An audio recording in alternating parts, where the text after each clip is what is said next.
विद्यार्थी मित्रांनो, सावित्रीबाई फुले पुणे विद्यापीठाचं एक नवीन महत्त्वाचं असं परिपत्रक आलेलं आहे, जे की 127वे रेग्युलर कॉन्व्होकेशन संदर्भातलं हे परिपत्रक आहे. तर चला तर आपण पाहूया. तर सर्वप्रथम जे काही 127वे रेग्युलर कॉन्व्होकेशन होतं, हे ऑक्टोबर-नोव्हेंबर 2025 मध्ये उत्तीर्ण झालेल्या विद्यार्थ्यांसाठी होतं, जे की डिस्टन्स लर्निंगचं जे असेल ते एप्रिल-मे 2025 आणि ऑक्टोबर-नोव्हेंबर 2025 मध्ये उत्तीर्ण झालेले विद्यार्थी होते.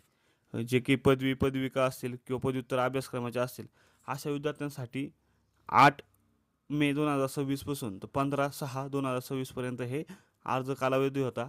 परंतु ती लिंक बंद करण्यात आली होती. आता काय केलेलं आहे विद्यापीठाने, जे काही 127वे रेग्युलर कन्व्होकेशन आहे, याची लिंक पुन्हा चालू केलेली आहे. त्याच्यामध्ये जे रेग्युलर अभ्यासक्रम होते ऑक्टोबर-नोव्हेंबर 2025 व दुरुस्त अभ्यासक्रम 2025, अशा अभ्यासक्रमांची लिंक ही म्हणजे पूर्वी जे फॉर्म सुटले होते, तेच त्याची लिंक त्यांनी लेट फी सहित चालू केलेली आहे. जे की तुम्ही 25 जुलै 2026 पासून तर 22 ऑगस्ट 2026 पर्यंत अर्ज करू शकता. आणि सगळ्यात महत्त्वाचं जे काही रेग्युलर विद्यार्थी होते, जे की आता एप्रिल-मे मध्ये एक्झाम देऊन त्यांचे जे आता रिझल्ट लागले आहे लेटेस्टला 2026ला, अशा विद्यार्थ्यांसाठी पण ही रेग्युलर कॉन्व्होकेशनची लिंक चालू झाली आहे. ज्यामध्ये ते 25 जुलै 2026 पासून तर 15 ऑगस्टपर्यंत हे विदाऊट लेट फीसह तुम्ही अर्ज करू शकता.